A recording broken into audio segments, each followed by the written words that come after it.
प्यारे बच्चों, आज का वीडियो कक्षा 7 के बच्चों के लिए है। एनसीईआरटी मैथमेटिक्स गुरु यूट्यूब चैनल आपको हिंदी में गणित पढ़ाता है। छठा चैप्टर आज हम पढ़ा रहे हैं और जिसका नाम है रेखीय समीकरण, इकाई 6, चैप्टर 6। इसके हम जिस अभ्यास के आपको प्रश्न उत्तर कराएंगे, उससे पहले कुछ जरूरी बातें जो आपके सामने लिखी हुई हैं, आपको समझाना है। आप समझिए। पहला पॉइंट है, त्रिभुज के तीनों अंतःकोणों का योगफल 180 अंश होता है। मतलब यह है कि हम किसी भी तरह का एक त्रिभुज बना लें, किसी भी तरह का,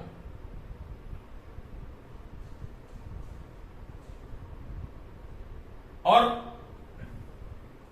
अंदर की तरफ जो ये कोण बनते हैं दो भुजाओं के बीच में, इन्हें कहते हैं अंतः कोण। क्या कहते हैं? अंतः कोण। 1 2 3, 1 2 3, 1 2 3। जब हम तीनों को जोड़ते हैं तो हमेशा इसका मान होता है 180 अंश। 180 अंश, 180 अंश। त्रिभुज किसी भी शेप का हो, किसी भी आकृति का हो, किसी भी आकार का हो, समबाहु हो, विषमबाहु हो, समद्विबाहु हो, अधिक कोण हो, न्यून कोण हो, सम कोण हो, त्रिभुज की जितनी वैरायटी कोणों और भुजाओं के आधार पर होती हैं, उनमें से किसी भी प्रकार का त्रिभुज हो, उसके तीनों अंतःकोणों का योगफल 180 अंश होगा। पढ़ने का तरीका बता रहा हूं। 180 लिखा है, इस जीरो के ऊपर भी एक छोटा सा जीरो लिखा है, इसको पढ़ते हैं अंश हिंदी में, और इंग्लिश में पढ़ते हैं DEGREE डिग्री। या तो हम पढ़ेंगे इसे 180 डिग्री या 180 अंश। ठीक है।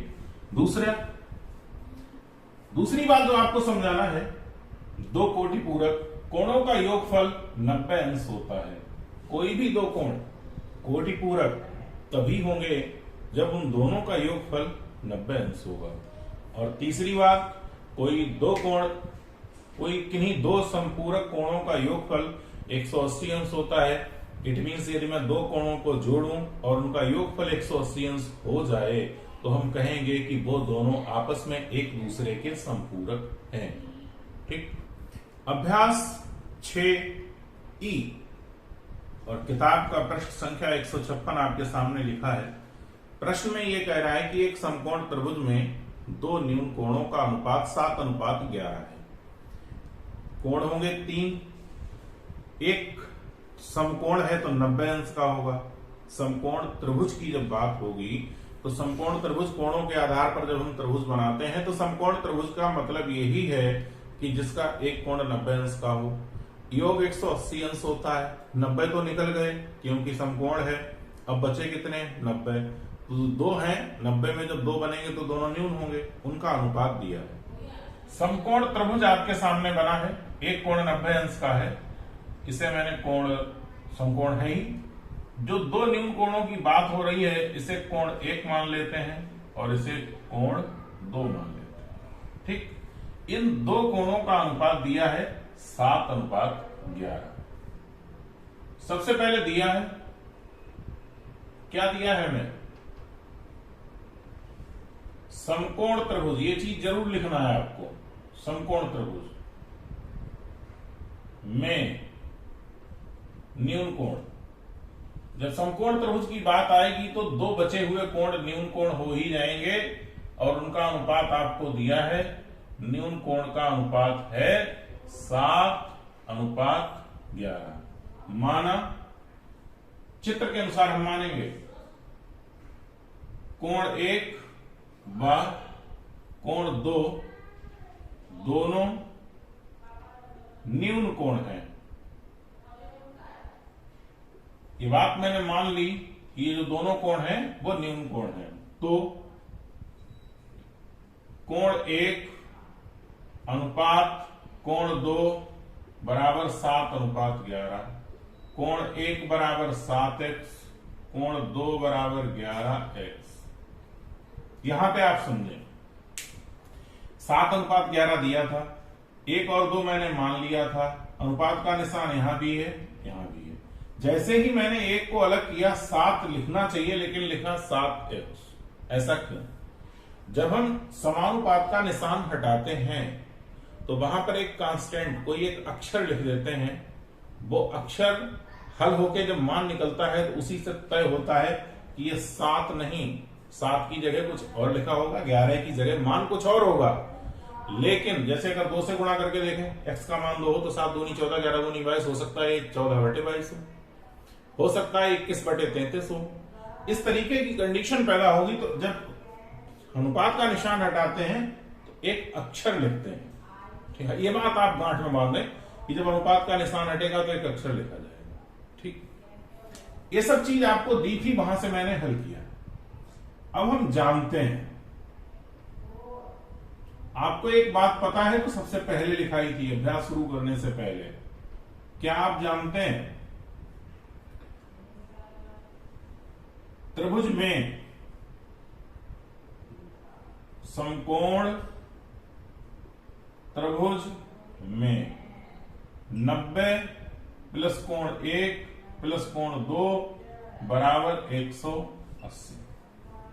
90 तो समकोण त्रिभुज था इसलिए लिखा, कोण 1 कोण 2 इनका अनुपात है इसलिए लिखा। कोण 1 की जगह कितना लिखेंगे? 7x। कोण 2 की जगह कितना लिखेंगे? 11x। 180 90 को ले जाएंगे बराबर के इधर, तो हो जाएगा माइनस का। 180 में से 90 घटेगा तो बचेगा 90 अंश। 7 और 11 जुड़ेगा तो 18x। 18 पंजे 90, 5 डिग्री। x का मान आ गया 5 अंश। जैसे ही हम पहले कोण में, कोण 1 बराबर है 7x और x का मान मिल गया है 5 अंश, तो 7 बना 35 अंश। ये पहले कोण का मान है, पहला आंसर है आपका। दूसरा कोण आपका कितना है? 11x। x की जगह कितना लिखेंगे? 5, 11 पंजे 55 अंश। ये दूसरे कोण का मान आ गया, ये आपका आंसर है। अभ्यास 6E के दूसरे प्रश्न की तरफ है। दूसरा प्रश्न कहता है कि दो कोटिपूरक कोणों का अंतर 20 अंश है। आपको ज्ञात क्या करना है? दोनों का मान। देखिए कैसे लगेगा। यहां लिखेंगे हल और हल के बाद लिखेंगे दिया है। क्या दिया है आपको?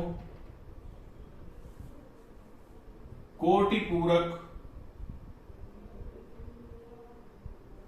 कोणों का अंतर 20 अंश। अब हम मान लेंगे, माना पहला कोटिपूरक कोण बराबर x अंश और दूसरा कोटिपूरक कोण बराबर 22 अंश। तो प्रश्नानुसार, प्रश्न में आपकी ये बात कह रहा है दोनों का अंतर कितना आ गया? 20 अंश। समीकरण 1, ये बात आपको प्रश्न में कही गई है और हम जानते हैं, ये बात आपको पता है। नहीं पता है तो मैंने दूसरे नंबर पे लिखवाई है कि कोटिपूरक कोणों का योगफल कितना होता है? 90 अंश। ये बात मैंने लिखवाई है, ये बात आपको दी है। ये समीकरण 1 है, ये समीकरण 2 है। अब हम क्या करें? समीकरण 1 और 2 को जोड़ देंगे तो प्लस और माइनस का बाई जाएगा कट, बचेगा क्या? ये कट जाएगा, ये होगा 2x और जब इसे जोड़ेंगे तो 110 अंश। कैसे हुआ? समीकरण 1 प्लस समीकरण 2, समीकरण 1 और 2 को जोड़ा, 2 से काटेंगे 2 पंजे 10, फिर 2 पंजे 10, 55 अंश। x बराबर 55 अंश। x का मान हम कहीं रख दें, इसमें ही रख दे रहे हैं, y को इधर ले जाएंगे। देखिए x माइनस y बराबर दिया है 20 अंश। x की जगह 55 लिखना है तो y को इधर लिए जा रहे हैं। 55 और -20 को इधर ले जा रहे हैं, बाई कर दे रहे हैं, कितना बचेगा 35 अंश बराबर बाई या बाई बराबर 35 अंश। एक का मान 55 अंश है और दूसरे का मान 35 अंश है। आंसर है आपके। अभ्यास 6 के तीसरे प्रश्न में आपसे कह रहा है कि दो संपूरक कोणों का अंतर 40 अंश है, दोनों का मान ज्ञात करना है। हम करेंगे क्या, मान लेंगे, माना पहला संपूरक कोण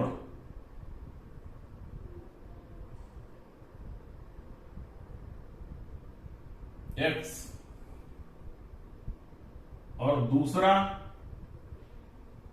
संपूरक कोण y।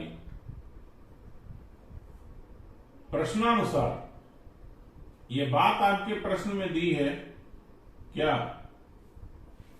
दोनों का अंतर x अंश माइनस y अंश बराबर 40 अंश। और हम जानते हैं, आप क्या जानते हैं कि दो संपूरक कोणों का योगफल कितना होता है 180 अंश। ये आप जानते हैं, मैंने लिखाया है। जो प्रश्न के अनुसार बना उसे समीकरण 1, जो आप जानते हैं ये समीकरण 2। दोनों को जोड़ेंगे, समीकरण 1 + 2, प्लस माइनस का बाई कटेगा, x और x जुड़ेंगे, 2x हो जाएंगे, यहां जोड़ेंगे 8 4 12 के 2 220, 2 से काटेंगे, 2 1 2 2 1 2 0। x का मान आ गया 110 अंश, यानी जो पहला कोण है वो कितना आ गया 110 अंश। एक आंसर आ गया आपका। दूसरा आंसर निकालने के लिए आपको क्या करना है, x का मान चाहे यहां रख दें चाहे यहां रख दें। इस बार समीकरण 2 में रखते हैं क्योंकि पिछली बार समीकरण 1 में रखा था।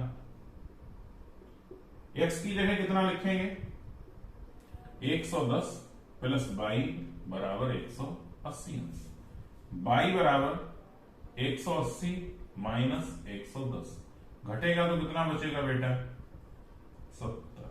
दूसरा बाई का मान कितना आ गया 70 अंश। दोनों संपूरक कोण आपको प्राप्त हो गए, एक 110 और दूसरा 70 अंश का। इस अभ्यास के चौथे और अंतिम प्रश्न की तरफ है हम लोग। चौथे प्रश्न में आपको दिया है एक आयताकार मैदान है जिसके चारों तरफ की माप 190 मीटर है। इस तरीके से एक मैदान है आयताकार, ठीक। अब इसके जो चारों तरफ की लंबाई यहां से यहां तक ऐसे नापी गई, वो आई है 190 मीटर। तो यही हो जाएगा आपका परिमाप। चारों तरफ की माप को ही क्या कहते हैं, परिमाप। दूसरी बात यह भी है कि मैदान की लंबाई उसकी चौड़ाई की 1.5 गुनी है। अगर ये 1 है तो ये 1.5 है, अगर ये 2 है तो ये 3 है। अगर हम इसे x मानेंगे तो इसे 1.5x माना। मैदान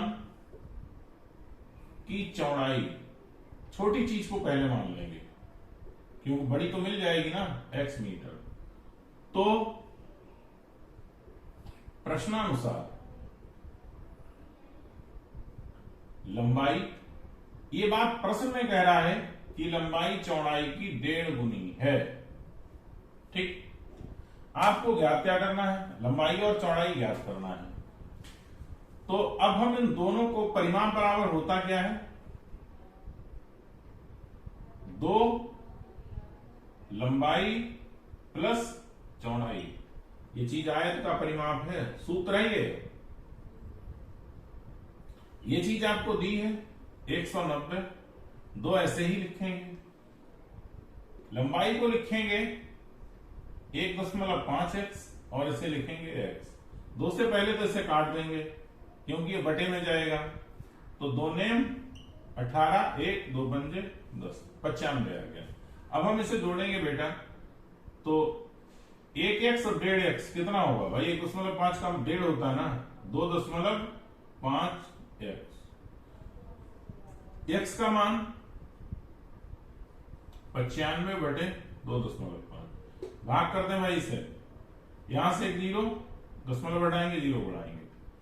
अब हुआ 950 को 25 से भाग करेंगे, 25 तिया 75, जीरो 2 2, 25 अट्ठे 200, कितना आ गया 38। x बराबर आ गया 38। और ये शख्स को माना क्या था, चौड़ाई। लंबाई कितनी है, 1.5 गुणा 38, 38 की 1.5 से गुणा कर दो, 15 अट्ठे 120। कक्षा 7 के अगले वीडियो में हम आपको मिलेंगे किसके साथ, चाल बराबर दूरी बटा समय के समीकरणों के सवाल के साथ एक नए अभ्यास में। पढ़ाने का तरीका समझ में आता है तो शेयर कर दीजिए और लगातार देखते रहिए। समस्या है कमेंट कीजिए। Thank you, I love you.